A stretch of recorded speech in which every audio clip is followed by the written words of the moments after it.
तो आपने तेज तर्रार अंदाज में खबरें देखी और अब वक्त है बड़ी खबरों के सटीक सार्थक और संक्षिप्त विश्लेषण का। मैं हूं आपके साथ आदर्श झा। आपको बताऊंगा आज की सबसे बड़ी खबर, तवांग में झड़प के बाद एलएसी पर क्या है हालात और क्या है भारत की तैयारी। एक बार फिर आपके साथ मैं हूं जिया शर्मा। आपको बताऊंगी न्यूज एंड व्यूज में चीन का सफेद झूठ और साथ ही समझाऊंगी कि कैसे पिटाई के बाद चीन को शांति की याद आई है। नमस्कार, आपके साथ मैं हूं शगुन शर्मा। मैं आपको बताऊंगी तवांग में झड़प के बाद कैसे देश में सियासी झड़प तेज हो रही है, इसके साथ ही सरकार क्या कह रही है और विपक्ष आखिर क्यों उस पर यकीन करने के लिए तैयार नहीं है। नमस्कार, मेरा नाम सोनल है। मैं आपको दिखाऊंगी कैसे बॉर्डर पर एक बार फिर विश्वासघात के बाद देश के कोने कोने में चीन के खिलाफ आवाजें गूंज रही है, प्रदर्शन हो रही है। न्यूज एंड व्यूज में आपके साथ मैं हूं अपर्णा मौजम। मैं आपको बताऊंगी कि देश में तवांग में झड़प को लेकर सियासी तनातनी के बीच पीएम मोदी का वो बयान जो सुर्खियों में आ गया। इन्हें देखिए, घर से ही सोप मैन्युफैक्चरिंग करते हैं और महीने का 1 लाख कमाती हैं। आप भी सोप मैन्युफैक्चरिंग करना चाहते हो? इनसे सीखना है तो फ्रीडम ऐप को अभी डाउनलोड कीजिए।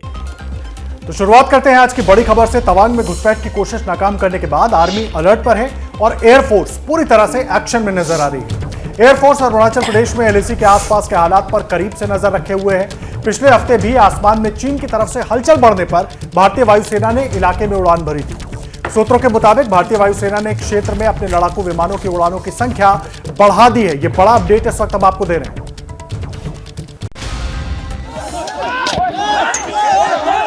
तवांग में झड़प का बताया जा रहा है ये वीडियो सोशल मीडिया पर तेजी से वायरल हो रहा है। हालांकि एबीपी न्यूज इस वीडियो की पुष्टि नहीं करता है, लेकिन अगर ये वीडियो पुराना भी है तो कम से कम कुछ ऐसा ही मंजर उस वक्त भी रहा होगा जब 9 दिसंबर को चीनी फौजियों के झुंड ने एलएसी पर मनमाने की हिमाकत की थी।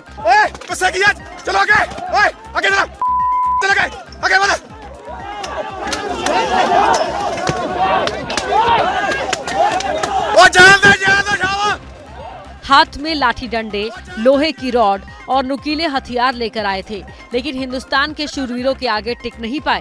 भारत की फौज ने इस तरह खैर मकदम किया कि उल्टे पांव भाग निकले। India is a country showed to the world that it is possible to take on that neighborhood bully.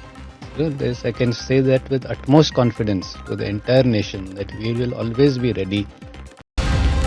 और न्यूज एंड व्यूज में तवांग झड़प से जुड़ी हुई एक और बड़ी खबर आपको बता दें। तवांग में झड़प को लेकर चीन की सेना की पहली प्रतिक्रिया भी सामने आई है, जिसमें वो उल्टा भारत पर आरोप लगा रहा है। चीन की सेना की तरफ से कहा गया है कि भारतीय सैनिक विवादित क्षेत्र में घुसे। चीनी सेना ने यह भी कहा कि अब हालात सामान्य है। पहले गलवान में कूटे गए और फिर अरुणाचल के तवांग में भी चीनी सैनिक ऐसे धोए गए कि शी जिनपिंग की सरकार के होश गुम हो गए। जिनपिंग की कैबिनेट समझ ही नहीं पा रही है कि नाकामी और बेइज्जती को कैसे छुपाया जाए। जानते हैं तवांग सेक्टर में हुई हिंसक झड़प के बाद चीन ने चू तक नहीं किया। 据我们了解，目前中印边境局势总体平稳，双方一直通过外交和军事渠道就涉边问题保持畅通的沟通，希望印方同中方相向而行。 इतना बड़ा झूठ चीन ने इसलिए बोला क्योंकि उसके सैनिकों को जमकर पीटा गया। गलवान क्लैश में भी यही हुआ था। चीन ने सही आंकड़े दुनिया से छिपाए।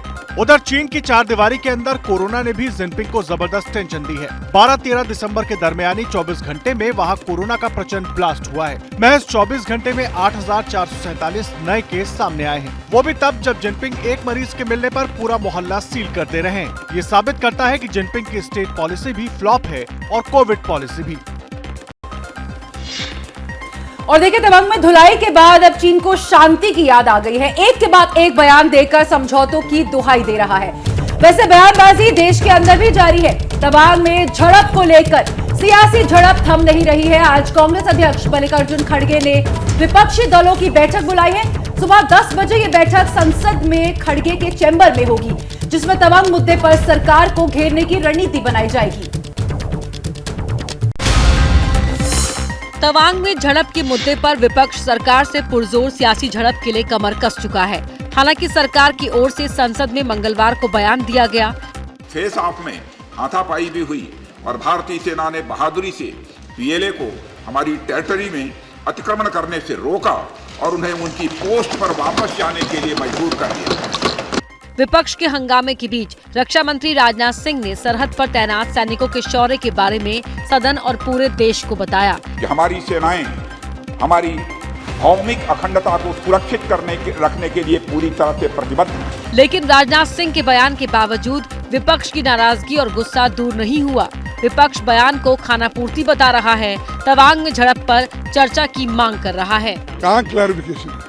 अरे अपना स्टेटमेंट पढ़ा चले गए, क्लैरिफिकेशन तो हम पूछ रहे थे। 9 तारीख को ये क्लैश होता है, आज आप आकर पार्लियामेंट को कहते हैं अगर मीडिया रिपोर्ट नहीं करता तो आप तो बोलते भी नहीं, आप तो खामोश बैठ जाते। देखिए, तवांग पर सियासत जितनी जोरों पर है उससे कहीं ज्यादा लोगों में चीन के खिलाफ गुस्सा है और वो गुस्सा जाहिर करने के लिए चीन के खिलाफ प्रदर्शन का सिलसिला शुरू हो गया है।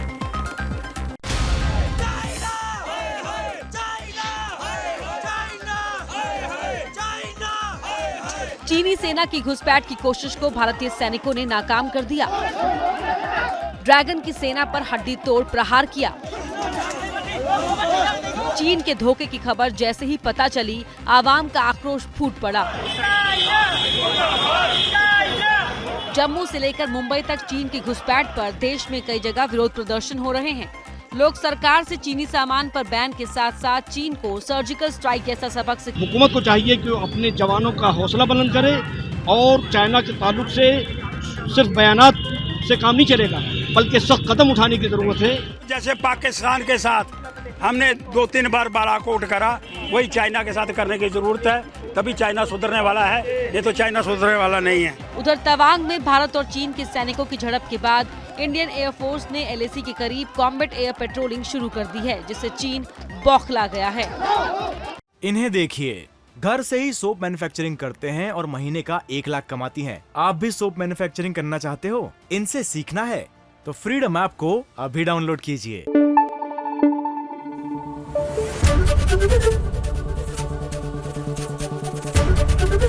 ABP न्यूज आपको रखे आगे।